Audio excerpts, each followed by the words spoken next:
Going global. Leading Britain's conversation. The Nigel Farage Show. Mr. Nigel Farage.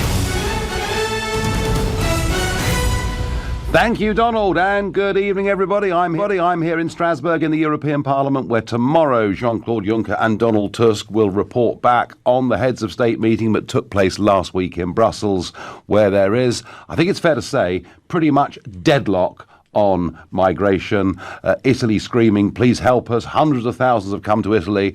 And the other countries sort of saying, well, we really do sympathise with you, but we're not going to do terribly much. Brexit will also feature a little bit tomorrow, because the government white paper, this is the one they're going to release next week. We're told today the European Commission have had a preliminary glance at it. I've no doubt there'll be comments on that too. But the story today that really did strike my eye, and it was something that I'd suspected for over 2 years. It was, in many ways, going to be the centrepiece of David Cameron's referendum campaign. Project Fear reaching its peak, and the big gun that was produced was, of course, President Obama. He came to the United Kingdom towards the end of April, and this is what he said. Maybe some point down the line there might be a UK-US trade agreement, but it's not going to happen anytime soon, because our focus is in negotiating with a big bloc, the European Union, to get a trade agreement done. And UK is going to be in the back of the queue.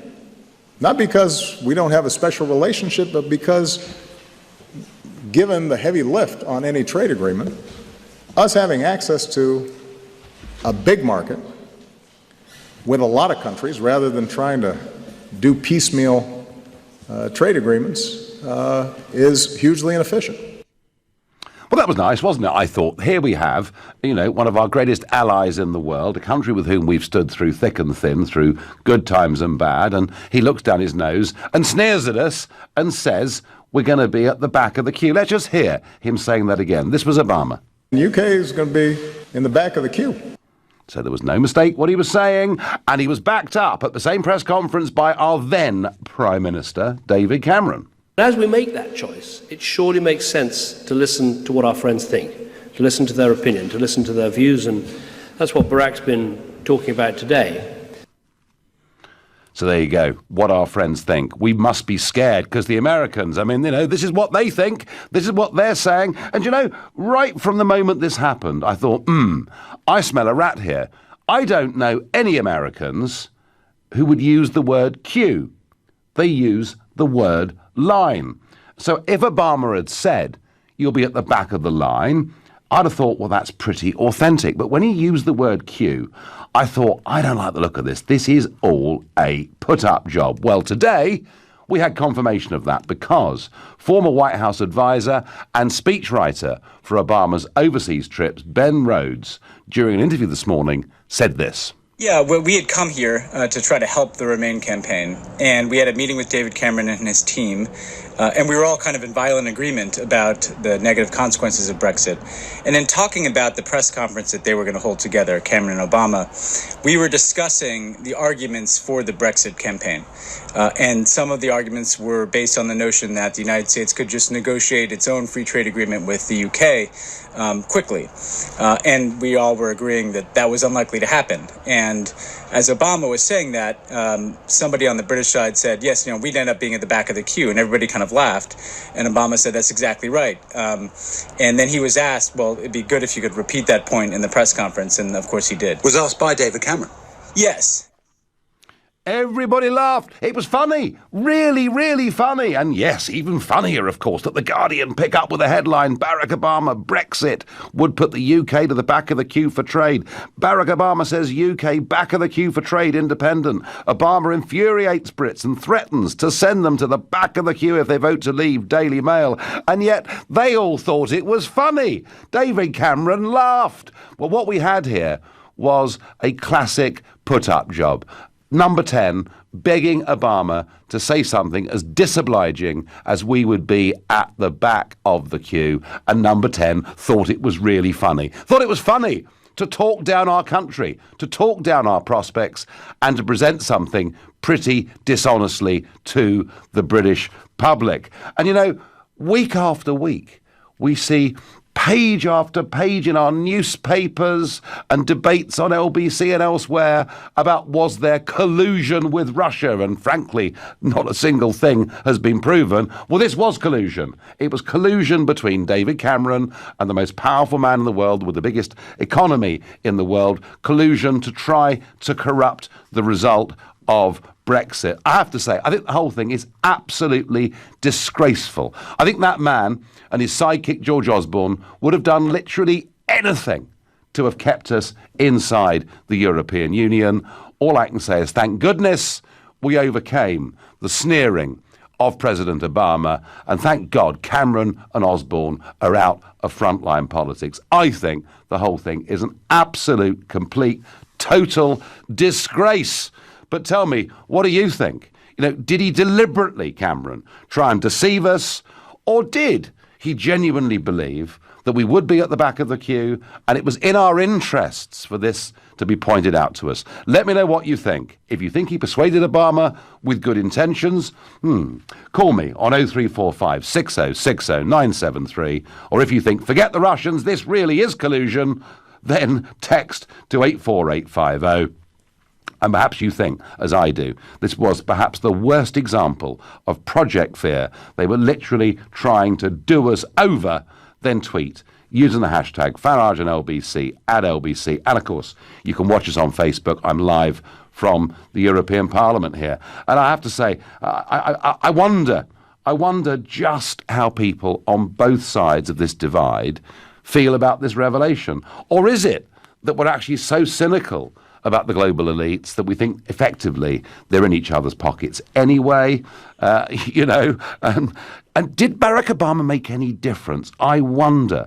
You see, David says, I think that actually sealed my decision to vote leave. And David, I do wonder about this. I do wonder. It wasn't just that speech, wasn't just the use of that phrase. Let's hear it again. The UK is going to be in the back of the queue. Yeah, I mean, that did make me very angry. But I didn't know at the time what the effect of it would be. I feared that, many who'd made the argument that with Brexit we could form these big global trade deals. I wonder with the Americans kind of saying we're not going to do this, whether it would affect the vote or whether it just made people angry that Obama, not just with this, but in a BBC interview, kind of did rather look down his nose at us, did rather, it didn't quite ring true, because unless Obama really hated Britain, why on earth would he behave and speak like that? I think what today tells me, frankly, is all I need to know. I've said very disobliging things about Osborne, but I've tried to be polite about David Cameron. I really don't know why. Fear-mongering, manipulation and propaganda. I knew it then, I know it now, says Lewis. Well, we all suspected it, Lewis, but now there it is writ large. And I've been waiting all day for David Cameron's response to this. And I'm amazed. We haven't heard a dicky bird from him. It's very surprising, really. James is calling from Harlow. James, good evening. Hiya. That post, Obama's saying that's basically what won it. Do you think so? It was. My family were originally leavers, but no offence, but do you remember that post you'd done? Well, that was much later, but go on. Yeah. Whatever it was, just coming up to the days, a lot of minority groups that did support Brexit got pretty touchy, felt it was coming about hatred a bit, so they swung to Remain. But as soon as Obama said that, they all went back to leave, and that basically, Essex, Luton, Hertfordshire. Yeah, that's what got us. It got us a massive boost in them three counties that would have made a difference. So, well, the poster's a slightly separate issue, James, although I would point out to you that exact poster was just used in the Hungarian elections where Viktor Orban stormed a victory. And very similar posters were used in Italy, and it is becoming the issue. But James, what was it? I mean, did people feel offended by Obama? Is that what it was? No, it's not so much that. Americans and Brits have always had a very complicated relationship since the days of independence, if you look at it from a psychological point of view. Yeah. Mm-hmm. Obviously, their independence was about us not being able to tell them what to do, and I don't blame them, to be honest. It wasn't much to do with George. They sent General Gage over there, he was a tyrant. and all that went downhill. And then, we had the main impulse separation. Oh, what's his name? Whoever the ambassador was after. Yeah, but we have had... But in the last 100 years, James, I mean, we have, fought side by side in every major conflict. Yeah, James, it's complicated, but... There's a courtesy to the relationship, and Obama broke that courtesy, if you know what I mean. I got it. James, I thank you. Leshmi is calling from Cardiff. Good evening. Good evening. I think you're catastrophising the situation a little bit. Sorry, Nigel. But I don't understand why everybody is so het up, because it wasn't as if David Cameron forced Obama to think this way, or the US administration. This is genuinely what would have happened as a result of Brexit. If you take away our... Well, obviously it's not, is it? Because Obama... Why not? Obama was leaving the presidency anyway, and it would have been up to the next president. If you take away whoever the president is, whatever it is, if you look at the US and the UK and their economy and whatever, the US is quite big, and they're going to try and negotiate with the biggest markets possible. Now, if we suddenly are not part of the EU anymore and we're quite small in comparison, naturally, they're going to be like, well, yeah, we're going to go with the biggest market. Well, that may have been the globalist Obama's approach, but as you may have heard... Look, when you're talking about trade relations, isn't it sensible to go... Blockism, Leshmi, is dead. No, blockism is dead, and that's why Singapore, South Korea, Chile and Switzerland, 4 relatively small countries, have achieved bigger, broader global trade deals than the bloc of the European Union has managed. I'm not saying, look, I actually disagree with what Obama said. I'm actually not worried that the US are bothered that we're the back of the queue, because, to be honest, I think as the UK got a lot of potential in all the places you just said, including China, India and all that. I'm not bothered that the US think that we should go to the back of the queue, because that's what they think is important. But are you bothered, Leshmi? Are you bothered that David Cameron and his team in Downing Street discussed that phrase, thought it was funny, and then used it in a referendum to try and scare us all? From what it sounds like, what they thought was funny was that the US and the UK's administration thought exactly the same way, and there's not many things that they generally... big trade agreement people agree on. What they generally sounded like they thought was funny was that the US and the UK had the exact same opinion of what might happen. Okay. So they laughed about that. You've got a more generous interpretation than me, Leshmi, but I thank you for the point.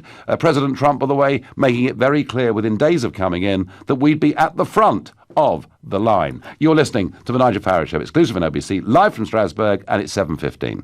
Nick Ferrari at breakfast every weekday morning from 7, only on LBC. At least 40 secondary schools have stopped pupils from wearing skirts, while several others are considering it. Do you know what? It's because we haven't had a war that we have all this nonsense. Because people haven't got something to worry about. Like that actually Russia are going to bomb us, or the Germans are going to bomb us, or there's going to be a siren and all we're going to have to go and hide in Victoria Tube Station. We get obsessed by gender-neutral toilets and little girls sitting down in assembly. Nick Ferrari at breakfast. With the Times. Be not just informed, but well informed.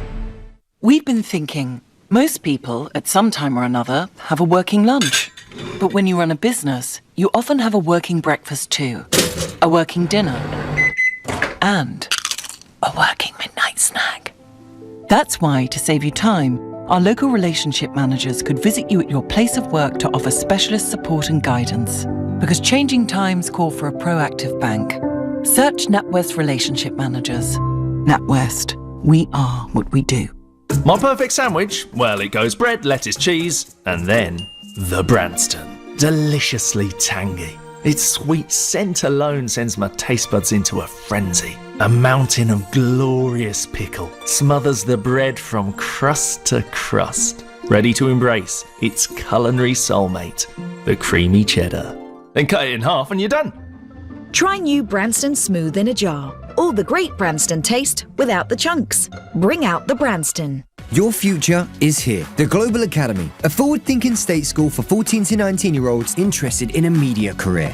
Visit globalacademy.com to find out more. The last thing you need in London is more stuff. The London Storage Vaults are in an underground vault near Oxford Circus. It's self-storage that's convenient, climate-controlled and completely safe. Ideal for everything from sports equipment, stock, furniture or artwork, with free collection from Zones 1 and 2. There's 24/7 access and prices start from just £10 a week. London Storage Vaults, the future of self-storage. Visit londonstoragevaults.com. Terms and conditions apply. To tell if you might have diabetes, you need to undergo a very simple procedure. Write down 020 3912 6555. Now dial that number. You'll get straight through to the UK's leading private diabetes clinic, the London Diabetes Centre. Then ask about our complete 1 hour £99 diabetes risk assessment. Well, that didn't hurt, did it? Here's that number again. 020 3912 6555. Get the kettle on. Put the TV on. Turn the lights on. Turn the lights off. Put the dinner on. Turn the heating up. Turn the heating down. Crikey! We use so much energy every day, it's exhausting and expensive. But with a smart meter, you get an expected average saving of 354 kilowatt hours. That might not mean much, but if we all got one, we could save the same amount of energy as it takes to power Manchester, Liverpool and Newcastle for a year. Save your energy for powering cities. Contact your energy supplier about getting your free smart meter. Based on BEI's expected average annual savings of 2%, participating suppliers and eligible customers only. Savings possible by measuring energy usage and reducing wastage. This is LBC, live from Strasbourg, the Nigel Farage Show. Call 0345 6060 973. Text 84850. Tweet at LBC using the hashtag Farage on LBC. I think it's terrible that David Cameron, as Prime Minister, and his team in Number 10 encouraged the American president to say we would be at the back of the queue. They were encouraging him to talk down Britain. I think it's awful, but maybe you think, actually, no, he was doing it in our own best interests. Now, we're expecting very soon, next week, the government's white paper on Brexit. Some in Westminster joking that it won't be much more than a white sheet of paper, given how little detail we've seen from the government on Brexit so far. But what's interesting is clearly it's been shown to the European Commission already, and a Guardian exclusive has some quotes from an EU official. We read the white paper and we read cake, the EU official told The Guardian, a reference to Boris Johnson's one-liner of being pro-having cake and pro-eating it. They've basically rejected it already. I'm not sure there's any deal that we could ever do that would be acceptable to Monsieur Barnier and my friend Mr Verhofstadt, who I have to see in the chamber tomorrow after Belgium beat us 1-0 at football. He'll be unbearable. But Theresa May today has been in the House of Commons and showing us the leadership that she's capable of. Here she is in action today. Sir Desmond Swayne. Will Brexit be recognisable as Brexit? The Prime Minister. Yes, can I say to my honourable friend, there has been much sort of jocularity around the term Brexit means Brexit, but it does mean Brexit. People want to ensure that we take back control of our borders, our laws, and that we no longer continue to send vast sums of money to the European Union each year, and we will be coming out of the Common Agricultural Policy, the Common Fisheries Policy.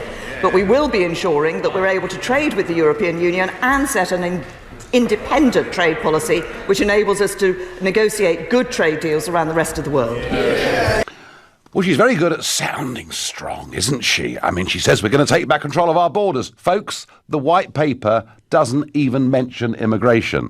She says we're going to stop giving away vast amounts of money. She's agreed to £40 billion of money, nearly, which actually is a continued membership fee during the transition period.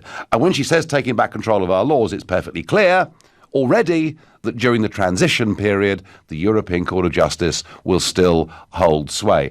I honestly, I don't know how anybody can stand up and say these things to the nation and sleep at night. I mean, when, Prime Minister, when will we ever get back control of these things? Under you, I suspect it would be never, but then you won't be there forever.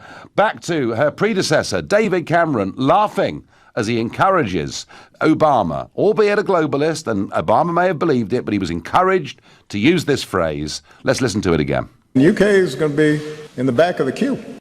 The back of the queue, a word that Americans and Obama certainly would never, ever use. It was a put-up job, wasn't it, by the British government? They were trying to do us in as part of Project Fear. We rejected it. And I'm really interested to know, did Obama help the Remain side? Or did he help the Leave side? See, Clifford on Facebook says, people need to understand, if you push a British person, then they're going to push back even harder. Queuing is a national UK pastime. It's like threatening a fish with water, says Lee from Dulwich. Well, it's true. We are very good at queuing, aren't we? Nigel, the public is not easily duped. That's why we voted Leave. Well, quite a lot of you seem to think that actually he might have helped the Leave campaign with this. I don't know. Let's go to Christopher in Leeds, a new caller to the show. Good evening, Christopher. Hey up, Nigel. Good evening.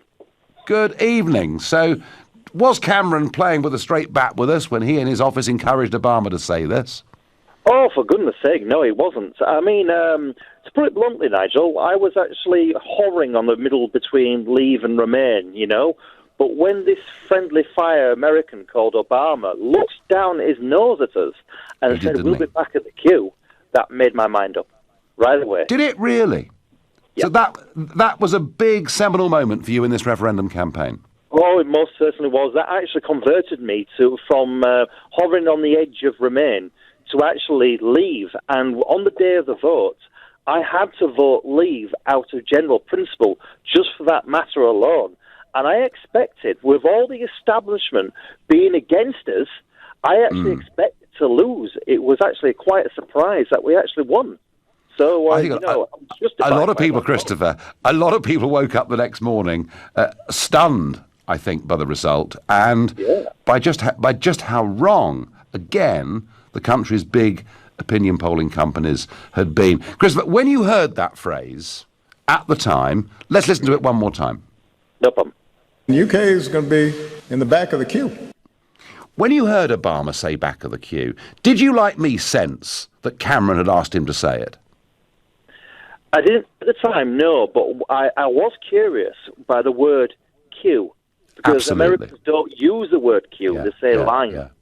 And that was one of the things that triggered me to actually vote Leave, actually, because I had a sense this was some kind of put-up job.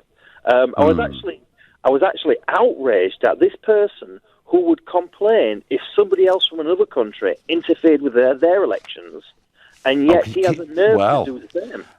At the moment in D.C., they've got the Mueller inquiry, a special prosecutor trying to discover whether in some way the Russians were trying to be helpful to President Trump. And if they find some evidence, there might even be an attempt to impeach President Trump. And yet, when they interfere in our elections and are encouraged to do so in full-on collusion, apparently that's fine. Christopher in Leeds, you smelt a rat and you were right to.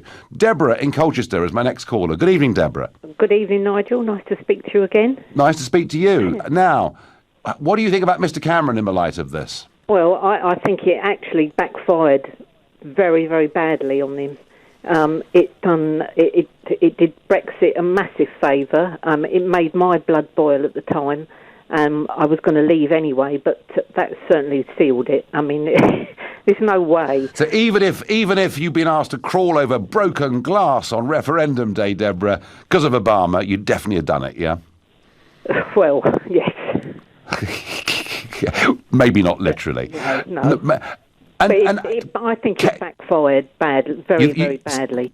So you think that it probably ultimately helped the Leave campaign? I do, 100%. Interesting. No, well, Deborah, you're not the first to say that tonight. Thank you. I get on Twitter. It was never going to be front of the queue. The UK is not a large trading bloc, and it's size that matters in economics, especially with Trump. Anyone who thinks differently needs to learn basic economics. Well, I don't know who sent that.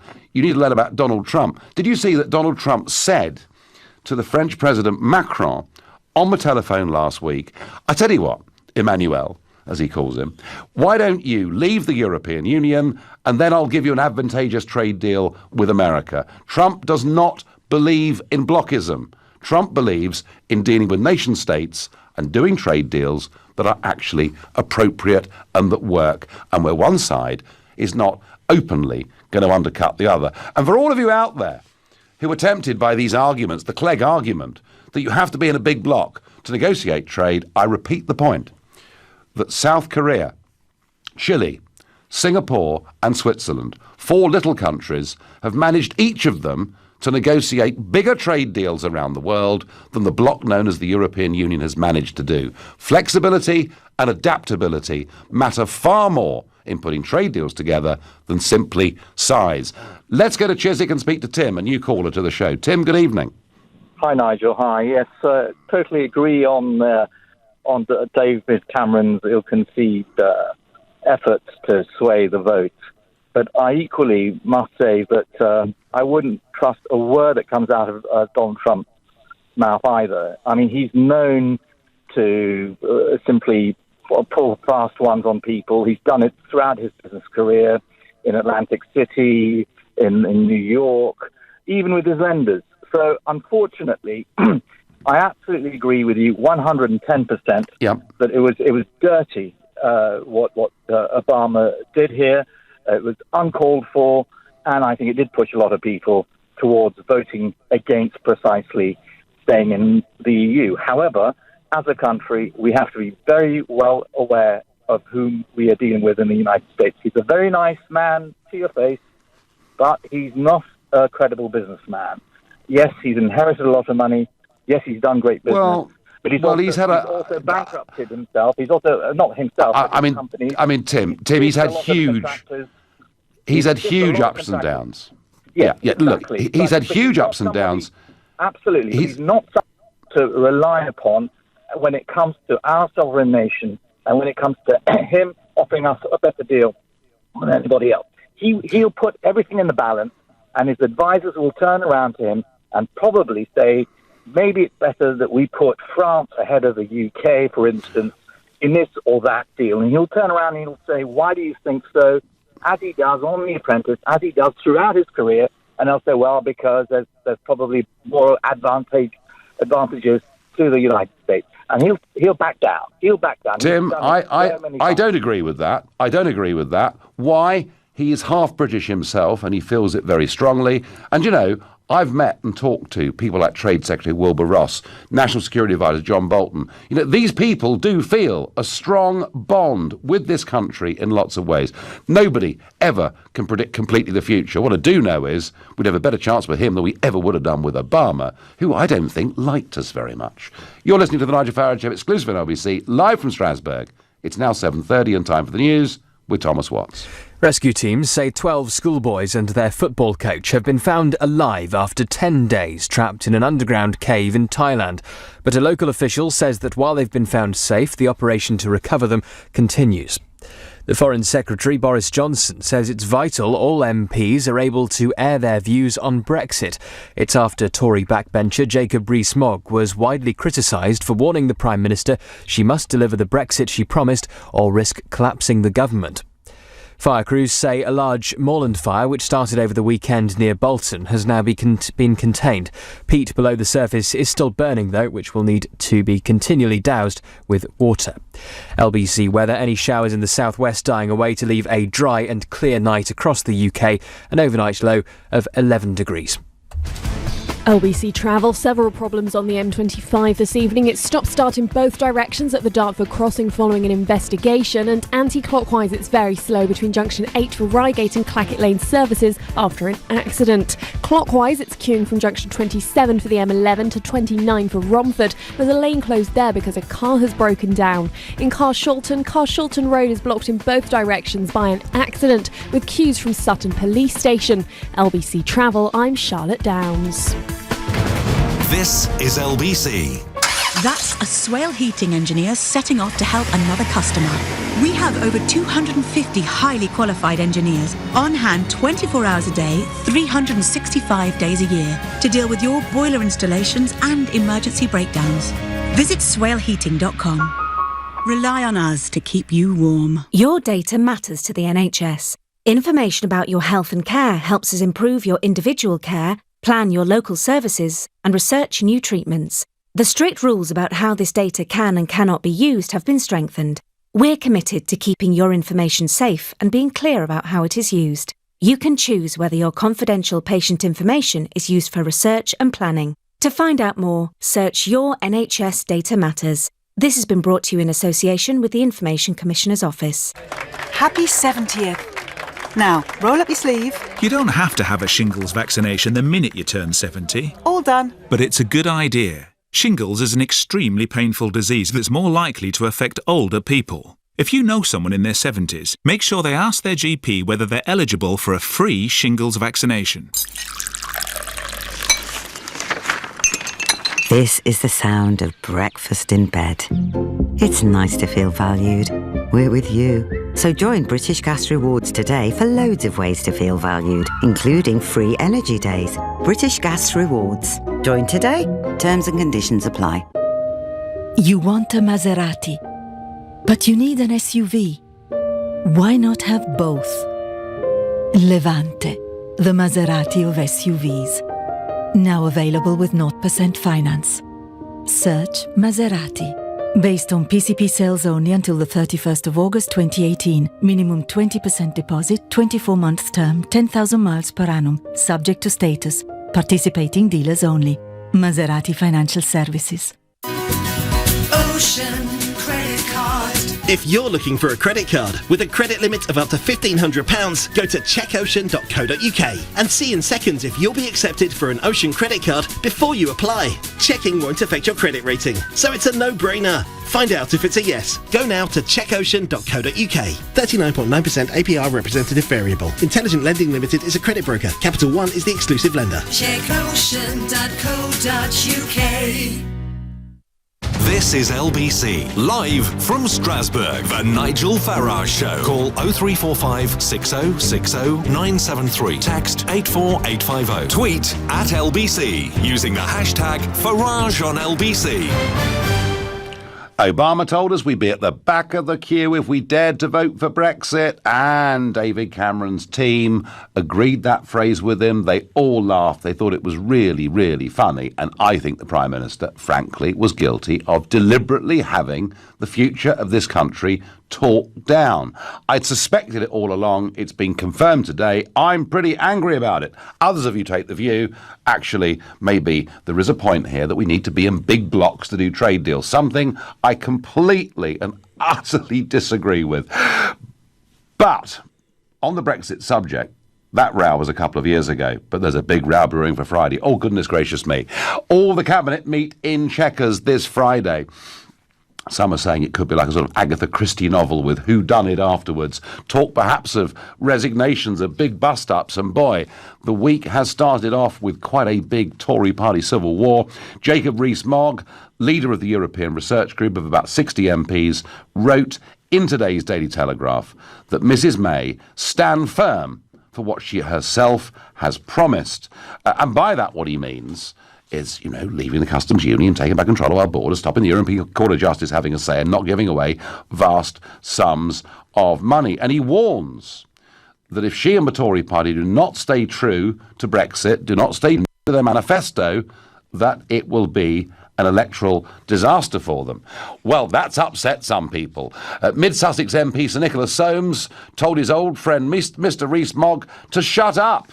But that's almost as nothing compared to Foreign Office Minister Sir Alan Duncan. Remember him talking in America after Brexit, saying it was a short-term outburst of anger from the working classes that had led to Brexit. Well, Alan Duncan today hits out at Rees-Mogg's insolence in lecturing and threatening the Prime Minister as just too much. It's very odd, isn't it, that if somebody on the Remain side or who wishes to soften Brexit disagrees and tries to influence government policy, that's fine. But if you stand up and try and defend what the Brexit vote was about and what the Conservative manifesto said, now you're a hardliner. You're a troublemaker. You are insolent. I can't believe it all. Boris Johnson, to be fair to him, has come to Jacob Rees-Mogg's defence and tweeted, "It's vital that all MPs are able to air their views on Brexit. Whatever your position, I hope we can all agree that Jacob Rees-Mogg is a principled, dedicated MP who wants the best for our country." And I do agree with what Boris has said there. I'll be writing something about this later on tonight. It's extraordinary that anyone now that says we should leave the single market, take back border controls and mean it, we're now called hardliners, as if somehow we are just part of this sort of hard-line Tory right wing. That's what Alan Duncan was saying today.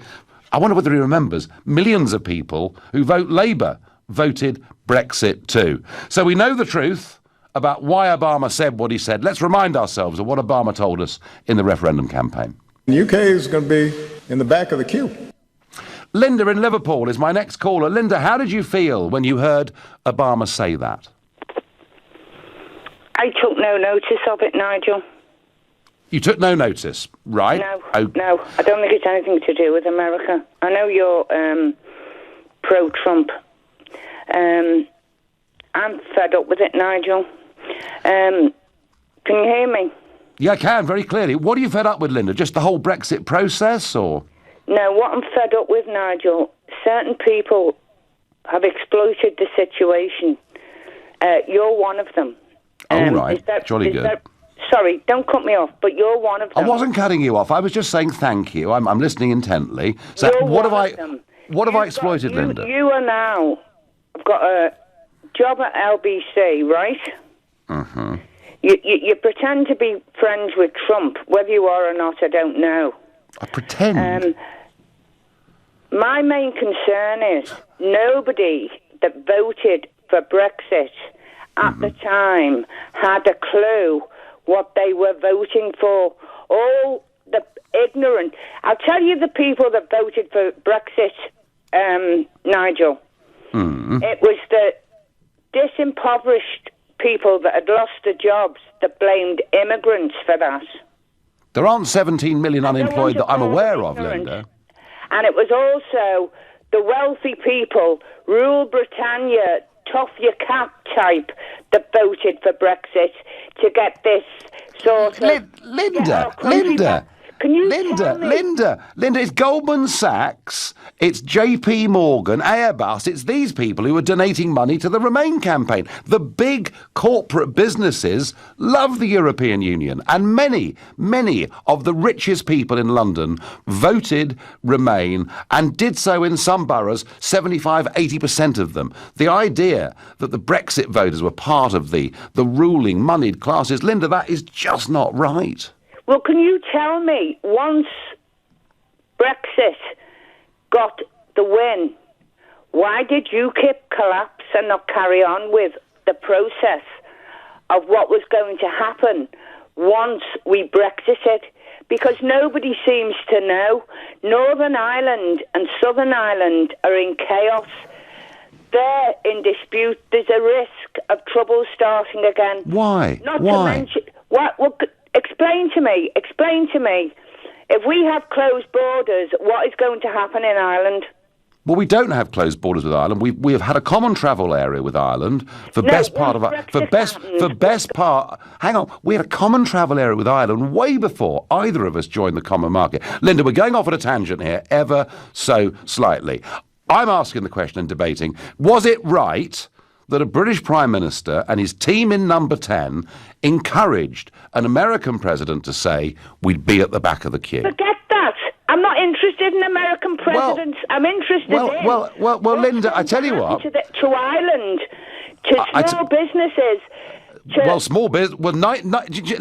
90% of the UK economy does not export a single bean to the European Union or the rest of the world, and much of it never ever has. And we've got a chance with Brexit to make their lives a little bit easier. Linda, we'll debate other stuff with you. One thing I am certain of is that what Brexit was about was us not being governed by unelected old men, the kind I'll be debating with here tomorrow. Linda, I know you're very passionate on this, and I know you'll call us again. Phil is calling from Croydon, a new caller to this show. Phil, good evening. Good evening, Nigel. So, was it right for Number 10 to encourage Obama to use that phrase? I believe David Cameron thought it was right at the time. I think he didn't feel... like him encouraging Obama to say that anyway was going to force people to vote to stay in the EU. But I just thought he genuinely thought it was the right thing to do at the time. I don't think he had any bad intentions over it at all. But wasn't he encouraging an American president to talk down our country? Yeah, he was. And at the time, actually, when I heard it, I thought it was a bit odd, seeing as we're supposed to have a special relationship with America, for then America to say that. So it did seem a bit odd, and I think most people thought that as well at the time. But I do genuinely think David Cameron just thought it was the right thing to say at that time. Because Cameron believed it was in our national interest to stay part of the European Union. Yeah, I believe so. I mean, it's quite a shambles what's going on at the moment. With Theresa May and the whole Brexit issue. So, but Phil, believe you me, it's only Monday. I promise you, by the weekend, people are either going to be sick of the word Brexit, of term Brexit negotiations, or they're going to be absolutely furious, because we are heading to, I think, quite an important moment on Friday. We have a Prime Minister who stands up and says, Brexit means Brexit, I'll do X, Y and Z, and then appears always to do the opposite and make huge concessions. And I feel, I don't know about you, but I think we deserve better leadership than we're getting. I think so as well. And in fact, Nigel, I mean, I believe that you single-handedly, made this outcome, and I'm quite upset that you actually walked out on politics. Well, so am I, Phil. No, Phil, I have said from the date of the referendum campaign, if there's any role I can play at all, either in Brexit or in helping relations with the incoming administration as it was in the USA, I'd be happy to help. Mrs May will not give me house room. She won't talk to me. There is nothing. Now, I can try, and I can speak and I can write and I can talk and I can try to influence opinion, to shift debate. But in terms of I would never have walked away if somebody from government had said, Nigel, we've got a job for you. Yeah, I think they need to give you one, Nigel, definitely. Well, if they do, and it's the right thing to do for the country, I would go and do it. But to date, they've never bothered to ask me. Phil, I thank you very much. Indeed. Well, some pretty strong passions being aroused here. American presidents do arouse strong passions. The current one, Mr. Trump, of course, is coming at the end of next week to the UK, raises very strong passions. But I think Obama, with this speech, did the same thing too. But did he? Did he actually, unwittingly, by the use of that word Q, and it looking and feeling wrong, did he unwittingly actually help the Leave campaign? You're listening to Nigel Farage. It's 7:45. Coming up at 8 on LBC, Clive Bull. As MPs spoke today of a flexible Brexit, a third way, a close relationship, do you think Brexit will be recognisable as Brexit? Clive Bull on LBC.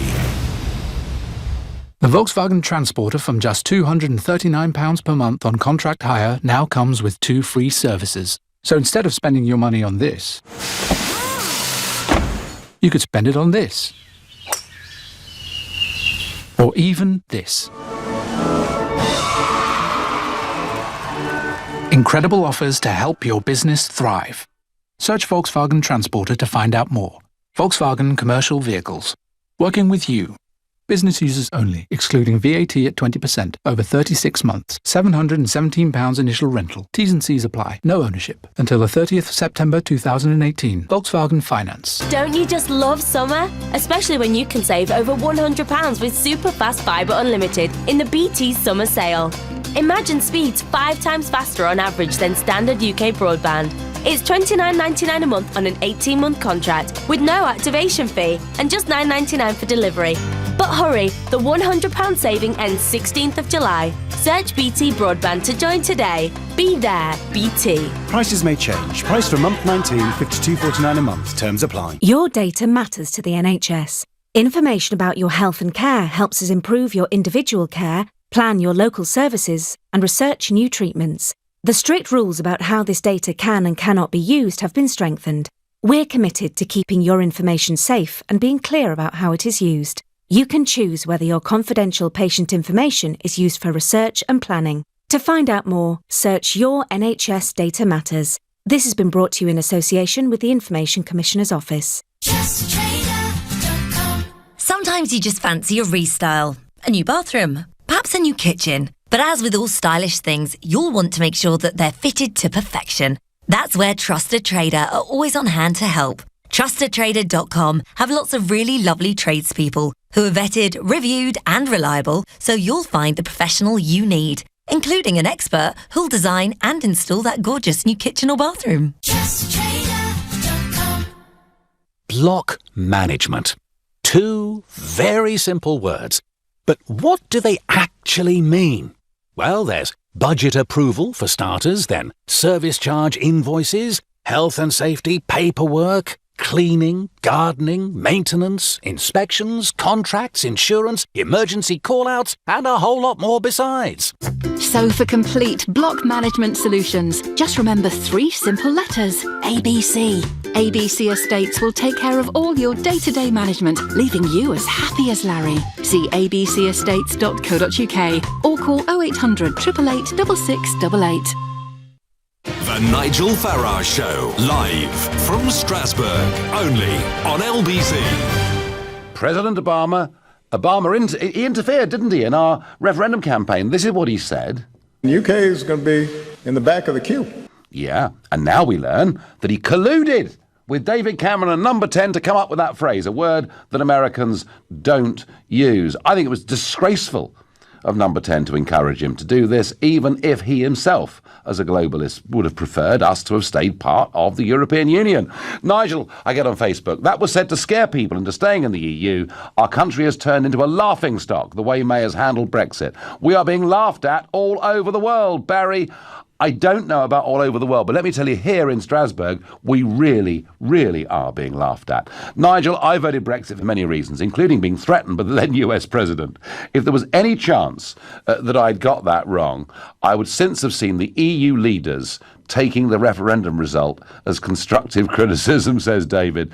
My father was a wavering Remainer, though I'd been converted at 22 while studying EU law at university.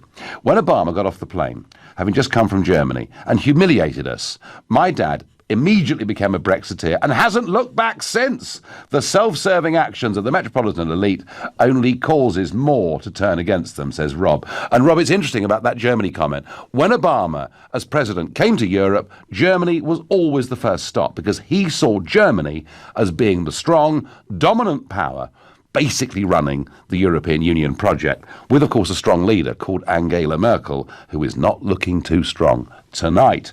I was on the fence until Obama said, get to the back of the queue. It was plainly a line fed by Number 10. No president would ever say that without Number 10 knowing. Al from Wandsworth.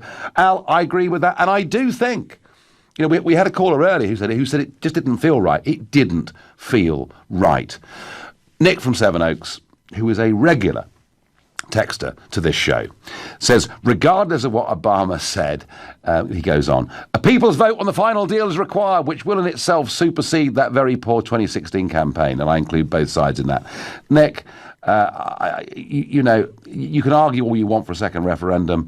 I don't see it happening. I don't see the demand for it. Seamus is calling from Belfast. Seamus, good evening. Good evening, Nigel. How are you doing? I'm doing very well.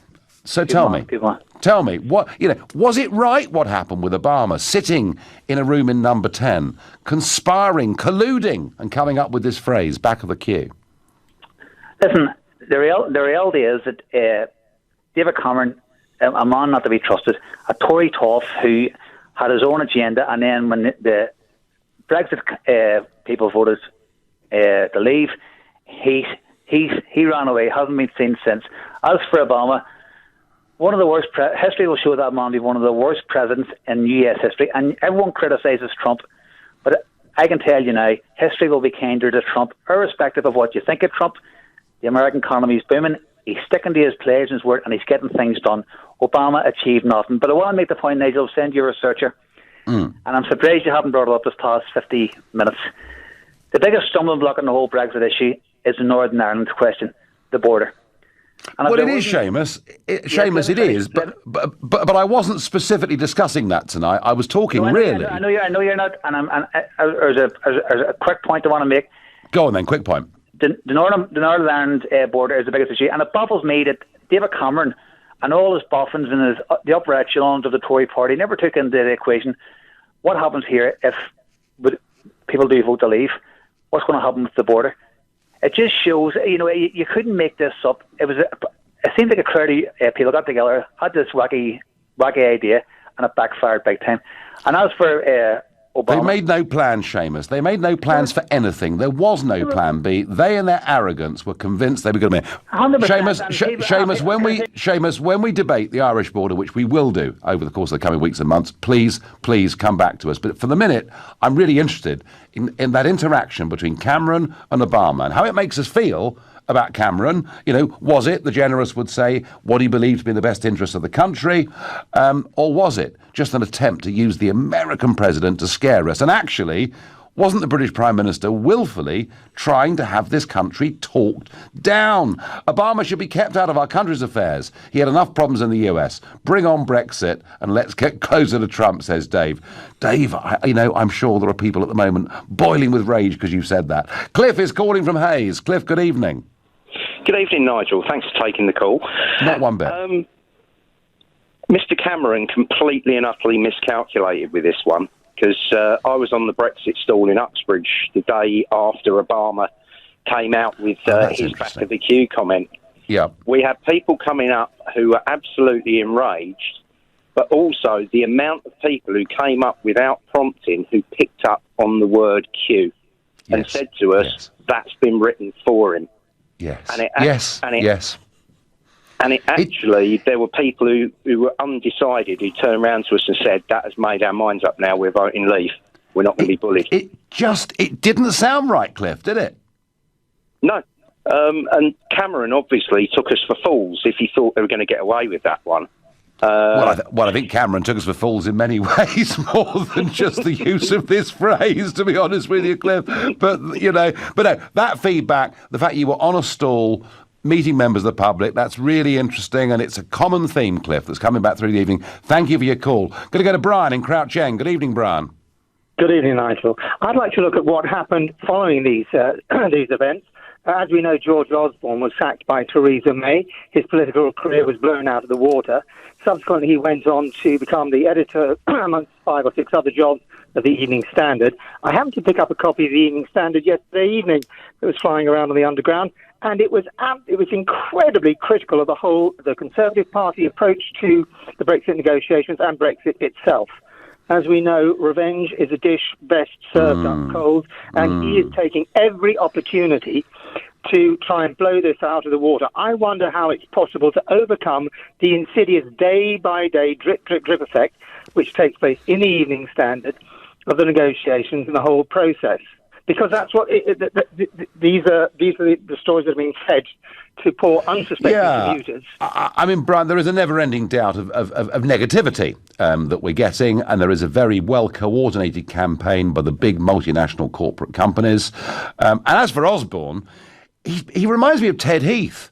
I mean, Ted Heath spent the last 25 years of his life basically moaning that Margaret Thatcher had won the leadership of the Conservative Party, and I suspect Osborne will spend the rest of his life bemoaning Brexit. But I mean, what Osborne did was just as bad as Cameron encouraging the use of this phrase. What Osborne did was to threaten us, do you remember, with an emergency budget. Disgraceful. Absolutely. Disgraceful. Brian, I'm just pleased they're both gone. I don't know whether you would agree with that sentiment. Yes, I don't know whether you've ever thought about taking over the editorship of the Evening Standard and trying to address the balance. I'd love to have a crack, and if anybody calls me, Brian, I'll give out. Well, they can get me on 03456060973, I guess. Brian, I thank you very much indeed.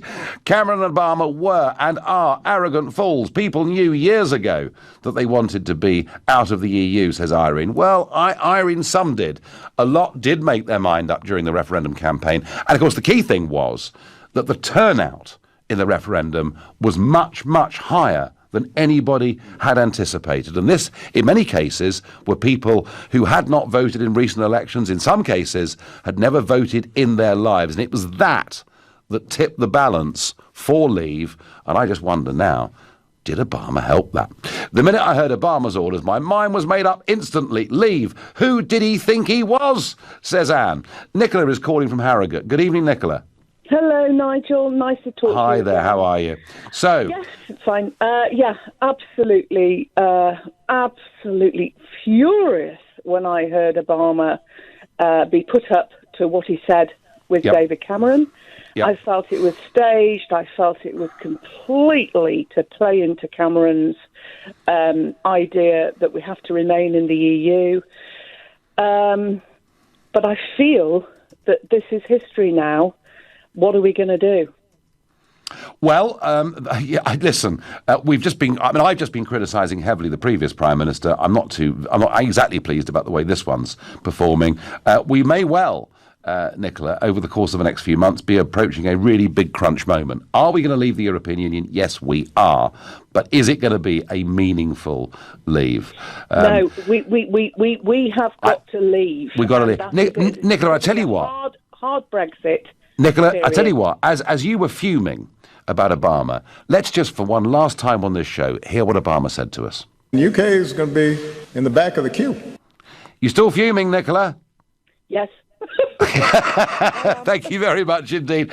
That's the end, folks. I have to say, I didn't exactly know how people would react to this, but I remember in the days and weeks after Obama said this, people being absolutely outraged. And I do think, and I've said this in America, on balance, thank you, President Obama. We probably couldn't have done it without you. The use of that word, Q, meant people knew it was wrong. Shame on you, David Cameron and Number 10, for laughing about the idea. It backfired on you as well. You've been listening to the Nigel Farage Show here on LBC. I'm back tomorrow night at 7. At 10 o'clock this evening, it's Ian Collins.